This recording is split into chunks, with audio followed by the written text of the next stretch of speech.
Sa isang tahimik ngunit marangyang bayan sa probinsya ng Albay, may isang dalaga na kilala sa kanyang kagandahan at yaman. Ang pangalan niya ay Sofia Villanueva. Anak siya ng isang prominenteng politiko at negosyante sa lugar, si Don Emilio Villanueva, na kilala sa kanyang impluwensya at kapangyarihan. Lumaki si Sofia na napapalibutan ng kayamanan, mamahaling damit, alahas at serbisyo. Sanay siya sa mga tao na laging sumunod sa kanyang kagustuhan.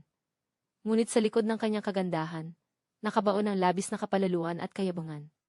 Para sa kanya, ang mundo ay umiikot sa kanyang kagustuhan lamang. Isang araw, nagpasya ang kanyang ama na ipakasal siya sa isang simpleng binata mula sa karatig na baryo. Ang binata ay kilala bilang Ezekiel Cruz, isang masipag na manggagawa sa konstruksyon, na kilala sa kanyang sipag, katapatan, at integridad. Sa unang tingin ni Sofia, napakasimple ni Ezekiel, walang marangyang damit, walang mamahaling sasakyan, at simpleng bahay lamang sa baryo. Hindi niya ito natanggap, at sa umpisa, halos araw-araw niyang minamaliit ang kanyang bagong asawa. Hindi ko kayang mamuhay sa ganitong lugar.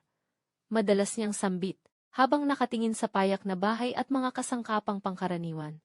Bakit kailangan kong isakripisyo ang lahat ng ginhawa para sa iyo? Tahimik lamang si Ezekiel, nananatiling mahinahon. Tinatanggap ang kanyang mga salita, nang hindi umaalis sa kanyang prinsipyo ng kabutihan. Lumipas ang mga buwan, at hindi na matiis ni Sofia ang simpleng pamumuhay. Humiling siya ng diborsyo, at sa kabila ng sakit, tinanggap ito ni Ezekiel. Bumalik si Sofia sa lungsod, akala niya makakalimot sa simpleng mundo at magsisimula ng bagong buhay. Ngunit dumating ang trahedya. Ilang taon ang lumipas, at namatay ang kanyang ama. Ang kanyang pamilya, ang mga tiyahin at kapatid ay nagkasundo na kunin ang lahat ng kayamanan sa pamamagitan ng pandaraya. Si Sofia, na dati, laging may marangyang tahanan at serbisyo, ay biglang naiwang walang tahanan at walang pinagkukunan ng kabuhayan. Sa una, naghanap siya ng trabaho, ngunit wala siyang sapat na kasanayan para sa simpleng trabaho. Unti-unti, napilitang mamuhay sa kalsada, humihingi ng tulong sa mga dumaan, at natutong mamalimos upang mabuhay. Habang si Sofia ay dumadaan sa pinakamahirap na yugto ng kanyang buhay, si Ezekiel naman ay hindi tumigil sa kanyang trabaho. Sa pamamagitan ng matinding sipag, tiyaga at dedikasyon, unti-unti siyang umangat sa buhay. Mula sa pagiging simpleng manggagawa, siya ay naging isang kilalang engineer at may-ari ng isang matagumpay na construction company sa buong Albay. Nanatili siyang mabait at mapagpakumbaba. Hindi nagpakawala ng galit o hinanakit kahit pa iniwan siya ni Sofia noon. Isang hapon, habang naglalakad sa tabi ng malawak na kalsada, gutom at pagod na si Sofia, nakakita ng malaking bahay sa gilid ng lungsod. Sa kagustuhang makakuha ng kahit kaunting tulong, napadpad siya sa pintuan ng bahay at nagpakumbaba sa pamamagitan ng pagtapat ng kamay sa harap niya. Tok-tok-tok. Binuksan ang pintuan, at doon, nakatayo si Ezekiel. Hindi siya nagulat sa hitsura ni Sofia. Nakita niya ang kapighatian at paghihirap sa mga mata ng babaeng dati niyang iniwan. Ngunit sa halip na galit, may namutawi sa kanyang mukha na kabutihan at awa. "Halika," marahang sabi ni Ezekiel, "pumasok ka muna." Tahimik si Sofia, hindi makapaniwala sa kanyang naririnig. Ang lalaking dati, kanyang minaliit at iniwan, ngayon ay nag-aalok ng tulong sa kanya nang walang hinihinging kapalit. Ang mga luha niya ay bumuhos sa kanyang pisngi. Habang naupo sa sofa ng bahay, ramdam ang init at pag-aaruga na dati. Hindi niya pinahalagahan. Dahan-dahang inabot ni Ezekiel ang isang plato ng mainit na pagkain at baso ng tubig. "Kumain ka muna," sabi niya. "Hindi mo kailangan pang mag-alala." Sa bawat subo ni Sofia, unti-unting nabuhay ang kanyang puso. Hindi dahil sa pagkain lamang, kundi dahil sa kabutihan at pagmamahal na ipinakita sa kanya ng lalaking dati, kanyang sinaktan. Nalaman niya na ang tunay na yaman ay hindi nasusukat sa pera, mansyon, o karangyaan, kundi sa kabutihang ipinapakita sa kapwa at sa sipag ng bawat isa. Sa mga araw na sumunod, unti-unting natutunan ni Sofia ang kababaang loob, ang kahalagahan ng sipag at pagtitiis, at ang halaga ng pagmamahal na walang hinihinging kapalit. Ang dating mayabang at mapagmataas na dalaga ay nagsimulang magbago. At si Ezekiel, sa kabila ng lahat ng nakaraan, ay pinili ang kapatawaran at pagmamahal. Ngunit ang kanilang kwento ay hindi pa nagtatapos. Sa bawat araw na magkasama silang nagbubuo ng bagong buhay, mas marami pang pagsubok at damdamin ang haharapin. Ang tanong ay, makakamit kaya nila muli ang tiwala at pagmamahal sa isa't isa? Sa mga sumunod na linggo, Unti-unting nakasanayan ni Sofia ang tahimik at simpleng pamumuhay sa bahay ni Ezekiel. Hindi na ito ang marangyang buhay na dati niyang nasanay, ngunit sa bawat araw, natutunan niyang pahalagahan ang maliit na bagay, ang init ng araw sa umaga, ang amoy ng bagong lutong pagkain, ang tunog ng hangin sa mga puno sa labas ng bahay. Isang araw, habang naglilinis siya ng maliit na hardin sa likod ng bahay, napansin niya ang mga bulaklak na dating hindi niya pinansin sa simpleng buhay. Napangiti siya ng bahagya, at para bang unti-unti nagbabalik ang kanyang kaluluwa mula sa lungkot at hiya. Hindi ko akalain. Malumanay niyang sabi sa sarili habang pinapasa ng isang paso ng bulaklak, na may buhay pa ako sa kabila ng lahat ng pagkakamali ko. Dumating si Ezekiel mula sa kanyang opisina, dala ang ilang dokumento sa kanyang mga kamay. Napatingin siya kay Sofia at napansin ang pagbabago sa kanyang anyo, hindi lamang sa pisikal, kundi sa mata at sa paraan ng kanyang ngiti. Napapansin mo ba, Sofia? Sabi ni Ezekiel habang inilalagay ang mga dokumento sa mesa, na kahit ang pinakamaliit na bagay sa paligid natin ay may kahalagahan kapag natutunan nating pahalagahan ito. Napangiti si Sofia, ngunit may kaunting lungkot pa rin sa kanyang tinig. Oo, at natutunan ko rin kung gaano kasakit ang mawalan ng lahat. Gaano kahirap magsimula muli. Tahimik silang naglakad sa hardin, parehong nakaramdam ng katahimikan at kapanatagan. Ngunit sa likod ng katahimikan, pareho nilang naramdaman ang mabigat na alaala ng nakaraan ng sakit, galit, at pagkabigo na dulot ng hiwalayan at ng mga desisyong hindi maganda. Isang gabi, habang nakaupo si Sofia sa veranda, tinitingnan ang malayong ilaw ng bayan. Hindi niya maiwasang umiyak, hindi lamang dahil sa lungkot, kundi dahil sa pasasalamat sa lalaking nasa tabi niya. Ezekiel, mahina niyang sabi, hindi ko alam kung paano ko maibabalik ang tiwala mo sa akin. Huminto si Ezekiel sa paglalakad at tumingin sa kanya. Sofia, hindi madali ang pagpapatawad. Pero ang tunay na pagmamahal ay hindi nasusukat sa nakaraan, kundi sa kung paano tayo nagbago ngayon. Nakita ko ang pagbabago mo. Nakita ko na handa ka ng maging mabuting tao. Napaluha si Sofia at humarap sa kanya. Salamat sa iyo. Salamat sa hindi mo pagtalikod sa akin, kahit na marami akong nagawang mali. Dahan-dahan silang naghawakan ng kamay. Ang init ng kanyang palad ay parang sumasabi na may pag-asa pa ang kanilang kwento. Sa gitna ng katahimikan ng gabi, naramdaman nila ang bagong simula, isang pagkakataon na muling buuin ang tiwala at pagmamahal na dati nilang nawalay. Sa mga sumunod na araw, unti-unti nilang pinagtibay ang relasyon. Hindi lamang ito tungkol sa pagmamahal na mag-asawa, kundi tungkol sa pagtuturo at pagkatuto sa isa't isa.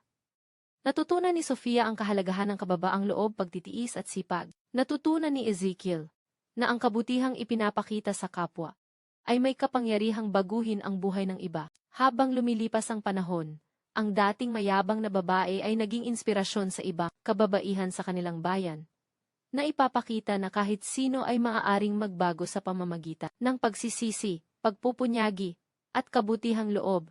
Ngunit sa kabila ng lahat, alam nilang ang tunay na pagsubok ay hindi nagtatapos sa pagkakaroon ng bagong buhay. Sa bawat hakbang, may mga bagong hamon na haharapin, mga alaala na kailangang iproses, at mga damdaming kailangang pagtagumpayan upang matiyak na ang kanilang bago simula ay mananatili at lumago ng may katatagan. Habang lumilipas ang mga buwan, unti-unting nakasanayan ni Sofia ang simpleng pamumuhay sa tabi ni Ezekiel. Sa bawat umaga, siya ay gumigising sa tunog ng mga ibon at sariwang hangin sa hardin. Isang bagay na dati, hindi niya pinapansin sa marangyang buhay niya sa lungsod. Ang bawat araw ay puno ng maliliit na gawain, pag-aalaga ng mga bulaklak, paghuhugas ng pinggan, at pagtulong sa mga proyekto sa paligid ng bahay. Isang hapon, habang nag-aayos siya ng lumang aparador, napansin niya ang isang lumang litrato ng kanilang unang kasal sa baryo. Napangiti siya ng bahagya. Ngunit kasabay nito ay tumulo ang luha sa kanyang pisngi. Kung noon lang ako naging mas mapagpakumbaba, bulong niya sa sarili. Siguro hindi ko na kailangang dumaan sa ganitong hirap. Maya-maya, narinig niya ang mga hakbang ni Ezekiel sa sahig ng sala. Lumapit siya at tumigil sa pagtatrabaho.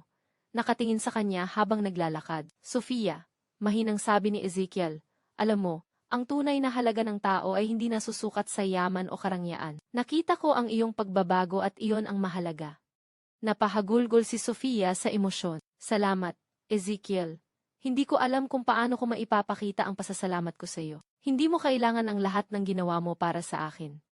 Ngumiti si Ezekiel, tahimik ngunit may init sa kanyang mga mata. Hindi ko ginawa iyon para sa pasasalamat. Ginawa ko iyon dahil naniniwala ako sa kabutihan ng tao.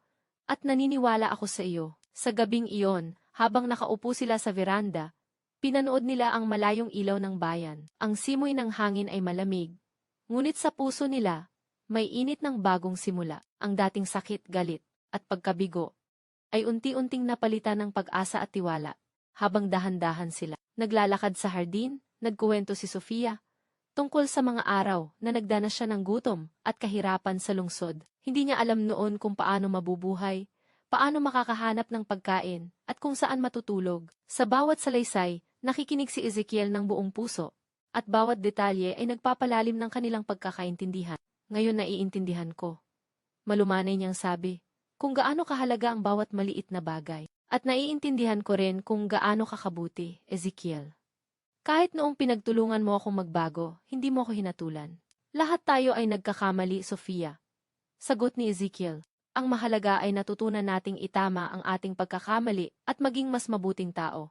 Mula noon, nagsimula silang magsama sa araw-araw, hindi lamang bilang mag-asawa, kundi bilang mga kaibigan at guro sa isa't isa. Natutunan ni Sofia ang kahalagahan ng pasensya, sipag, at kababaang loob. Natutunan niyang ang tunay na kayamanan ay hindi nasusukat sa yaman at karangyaan, kundi sa kabutihang ipinapakita sa iba at sa sipag na ipinapakita sa sarili buhay.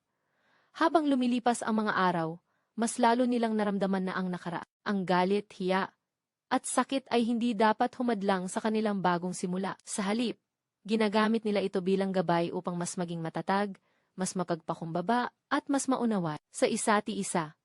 Ngunit alam nila pareho na ang buhay ay hindi natatapos sa simpleng pagmamahalan lamang. Marami pang hamon ang darating. Mga alaala ng nakaraan na kailangang harapin at mga damdaming kailangang pagtagumpayan upang matiyak na ang kanilang bagong buhay ay mananatiling matatag at puno ng pagmamahal. Sa bawat araw na nagdaraan, unti-unti silang nagtatayo ng bagong mundo. Isang mundo ng pagtitiwala, pag-unawa, at tunay na pagmamahal. Ang dating mayabang na dalaga at ang simpleng manggagawa ay ngayon nagiging simbolo ng pagbabago, kabutihan, at pangalawang pagkakataon sa buhay. At sa bawat hakbang, sa bawat tawa at luha, unti-unting naibabalik ang tiwala at pagmamahal na dati nilang nawala. Ang kwento nila ay hindi lamang tungkol sa yaman o estado sa buhay, kundi tungkol sa lakas ng puso, kabutihan, at pag-asa na kahit sino ay maaaring baguhin ang sarili at muli magsimula at sa wakas. Dumating ang araw na si Sofia at Ezekiel ay hindi na lamang magkasama bilang mag-asawa kundi bilang matibay na halimbawa ng pagbabago at tunay na pagmamahal. Ang dating mayabang at mapagmataas na babae ay ngayon isang taong mapagpakumbaba, maunawain, at may pusong handang tumulong sa kapwa. Si Ezekiel naman ay nanatiling mabuti at matatag. Ipinapakita na ang kabutihan at pagpapatawad ay mas malakas kaysa galit at paghihiganti. Sa kanilang kwento, natutunan nila at dapat matutunan ng bawat isa na ang totoong kayamanan sa buhay ay hindi nasusukat sa pera, mansyon, o karangyaan, kundi sa kabutihan ng puso, sipag, pagtitiis, at kakayahang magpatawad. Ang oras ay palaging dumaan, at ang buhay ay may paraan upang bigyan tayo ng pangalawang pagkakataon, basta may puso, bukas sa pagbabago, at malasakit sa kapwa. Moral lesson, ang kabutihan, sipag, at pagpapakumbaba ang tunay na kayamanan. Ang galit at kayabangan ay nagwawasak sa tao. Ngunit ang pagmamahal at pasensya ay nagtatayo ng mas matibay na buhay. Kung nagustuhan ninyo ang kwentong ito at gusto ninyo ng higit pang emosyonal at makabuluhang istorya, mag-subscribe sa aking YouTube channel at pindutin ang notification bell para lagi kayong updated sa bagong uploads.